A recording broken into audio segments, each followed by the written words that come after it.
Here I am at the site of the former slave market in Stone Town, Zanzibar, where slaves were actually traded in the past. Today, we're going to talk about Zanzibar. This time, we will go inside the church and ask for our guide about the slave trade of the time.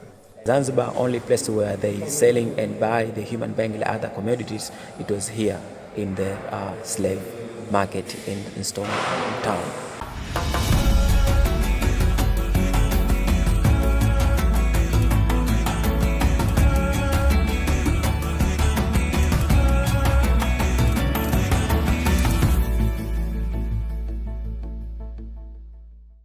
This video was originally produced in Japanese. An English voiceover was added later. Hello everyone, I'm Kanta. I am currently in the United Republic of Tanzania, located in the eastern part of the African continent, on the island of Zanzibar in the Indian Ocean. In Zanzibar Island, I came to Stone Town, which is now a World Heritage Site. While Stone Town is known for its unique stone architecture and attracts tourists from all over the world, it also has a sad history as a town that once prospered from the slave trade. In this video, we will look at both the light and the dark of Africa while visiting the various locations in Stone Town. Can I ask you to explain what is Stone Town? Stone Town is the town in Zanzibar which built by stones and some coral rocks. That's why it's carrying the name Stone Town. Okay, so now we are heading for Old Slave Market, right? Yeah. How long does it take from here to Old Slave Market? From here to Old Slave Market, almost like 10 minutes from here. Okay, so walk. let's go to Old Slave Market. Okay, you are welcome. Wow, look at this. When in the world did this car come from? It's been left abandoned like a scrap car for quite some time. I wonder where this car came from. There's no license plate on it, so I doubt anyone is using this car now. It looks like a really old model. Stone Town flourished the most in the 19th century, during the height of the slave trade. And it was a city that thrived with people coming from all over the world. I can't help but wonder if this car might have arrived during that time as well. In Zanzibar, the slave trade was led by Arab traders, with slaves being brought from across East Africa to be sold here. I've come to the site of the former slave market, where these transactions actually took place. Today, this location has become a tourist attraction. It's written here as East African Slave Trade Exhibit. I am going to shoot a video here now. It says 1800 to 1909. So the slave trade was taking place during that period. It is now one of the most popular tourist attractions in Zanzibar. The entrance fee is $5 per person. In Tanzanian currency, that is 11,500 Tanzanian shillings. The market, where slaves were once traded, was converted into a church after the slave trade was banned. After the abolition of the slave trade, a church was built here to symbolize freedom, peace, and prosperity, transforming this dark history into a symbol of hope. To this day, the underground market where slaves were once traded remains beneath the church. I've just entered the church.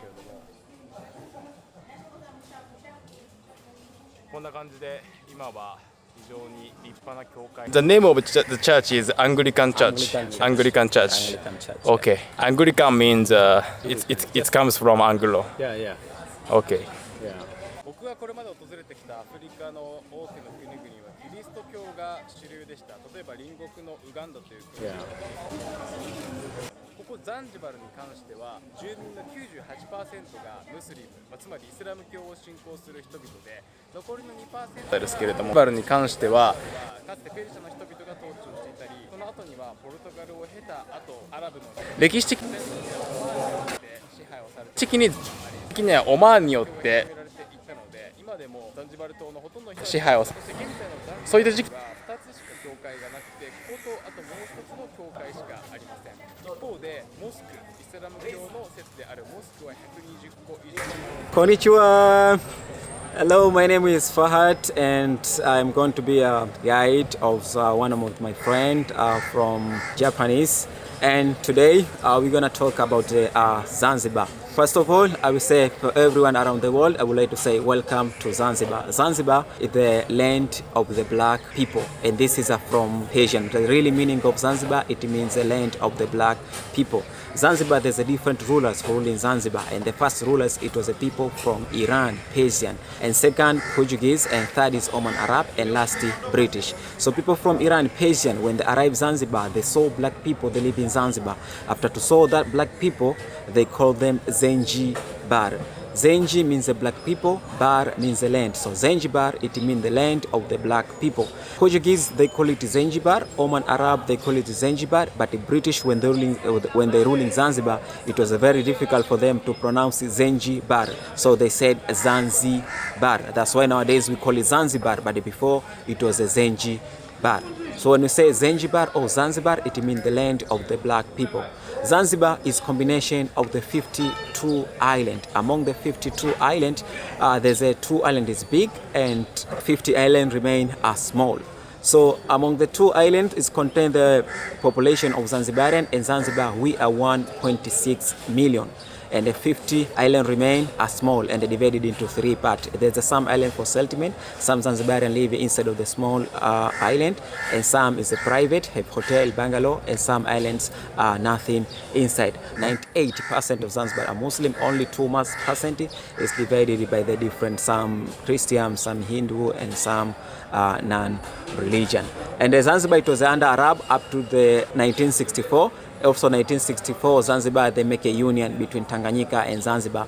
So when I say Tanganyika, it means the Tanzania mainland and Zanzibar in island. So 1964, they make a union, and how they make a union, they take first the relate of the name Tanganyika, Tang, and first the relate of them Zanzibar, Zang. Then they combine together and to form one name, Tanzania. So Tanzania is a mixture between Tanganyika and Zanzibar. Then they put 6 letters together and to form one name, Tanzania. So even we have a union, and also we have a 2 president. We have a president of the United Republic of Tanzania, and also we have a president of Zanzibar. Fortunately, all president Zanzibarian. So I would like to say welcome to Tanzania, welcome to Zanzibar. Thank you so much for your information. Thank you. You're welcome. William-san, what is this tree? This one looks like Pineapple? no. It's like dates tree. Dates. Oh, dates. Dates tree, Uh-huh. yeah. Okay. It's a date plant, but not here. It's not like in desert. Uh-huh. Dates is like usually it's in desert, In right? desert, yeah. And especially Middle Eastern countries. Yeah.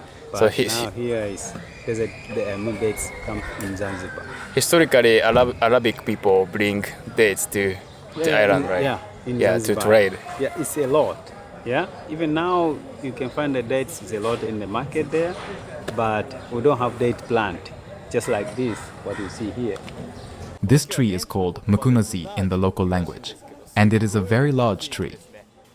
There is only one trunk in the なんですけど、そこから上にこうグワーって葉っぱが広がっていて、かなり広い範囲がちゃんとこう影がつけられてますね。こういったこの教会はこの木は現これ売買が行われていたマーケットの上に立っているので、平和を願って建てられたんですけど、こんな風にね、英語で other languages. May peace May peace prevail on earth. I just entered the church.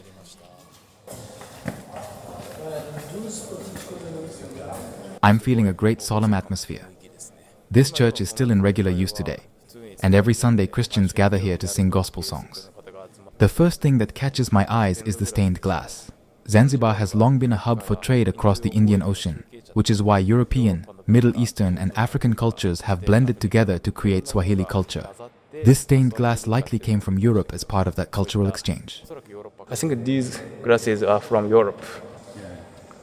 ヨーロッパからやってきたステンドグラスとかも使われているみたいですね。まあここがローマカトリックの Can you explain what this church is? Okay, this is an Anglican church, the one among the church you can find in Stone Town. But before to have the church, around in 1860, Zanzibar, they were dependent on slave trade to get the income.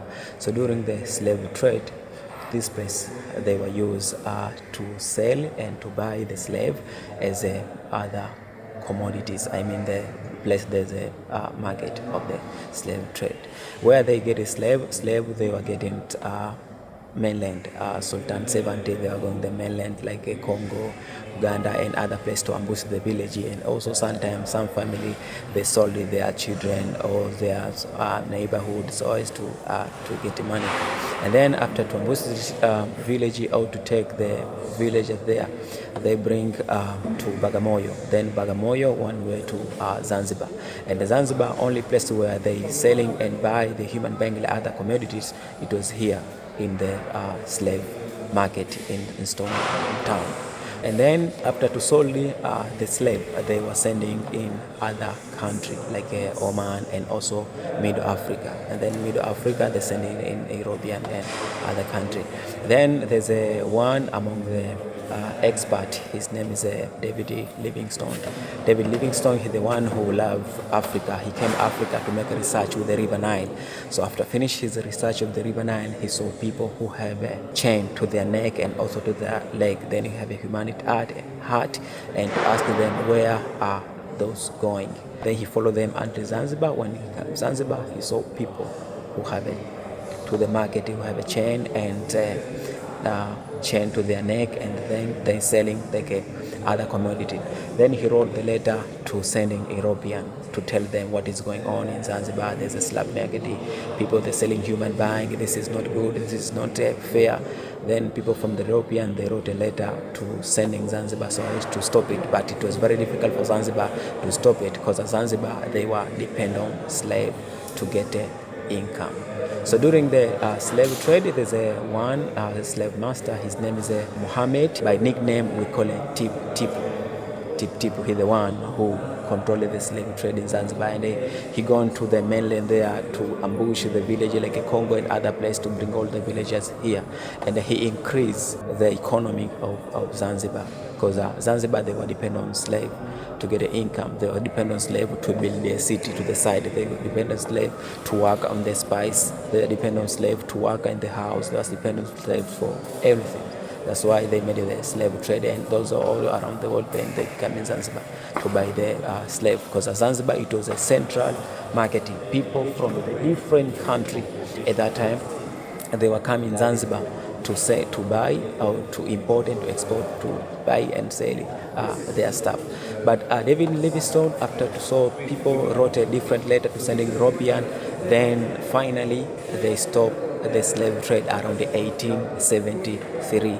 But after to abolish the slave 1873, but there's still some black market. Some they were making slave trade in security, and place where they put them slave in security, it was a prison island. There's a place we call a prison island. From here to prison island, just like 5 kilometers. Just we spend like 20 minutes to the boat to there. So they were put the slave there. In another place we call Mangapwani, there's a slave chambers that they were used and to hide the slave trade in Megan. But 1873, after to abolish the slave trade, then there's one bishop. His name is Edward Steer. Edward Steer, he bought this area to the Arabian merchant, and then he built this church as a memory. Inside of this church we have a cross. You see that one? There's a cross. That cross it presented as a David Livingstone. For the David Livingstone, he's the one who helped to abolish the slave trade, and he was really love Africa, and he tell the company when I'm die, I want to cut the body and to remove heart out, and then the body to dry and to send them Europe. So he want the heart to bury in Africa, and that guy he died by malaria, Zambia there. And then after his company to cut his body, they take heart to bury them, and then that place they planted the tree. After to plant the tree, then they take a body up to Zanzibar. There's a place there near with the beach we call a Livingstone House, place where they dry the body of the Livingstone and then to send them European. Then after a few years, when the tree is growing big, the people to this church they're going to cut the branch of the tree and to make a cross so as to respect him. That's why nowadays we have that cross there to respect David Livingstone, who abolished the slave trade, and also he was really love Africa. Since of that day until now, some tourists they come here to visit it, to see the church, and also to see some structure there with the slave. And also we have another place. There's a slave chambers. Also we will go to see the slave chambers. So this is an Anglican church nowadays, we call it, but before it was a place where they sell in and buy the human being like other commodities. In this video, I visited the former slave market site in Stone Town, Zanzibar. I learned that Zanzibar has historically been influenced by various foreign powers, and that the history of the slave trade is being told in a way that ensures it is never forgotten. In the next video, I will visit the underground rooms where the slaves were actually housed and the life-size slave monuments. Filming there left me with much to reflect on. So please subscribe to my channel and stay tuned. Thank you for watching till the end. See you again in next video.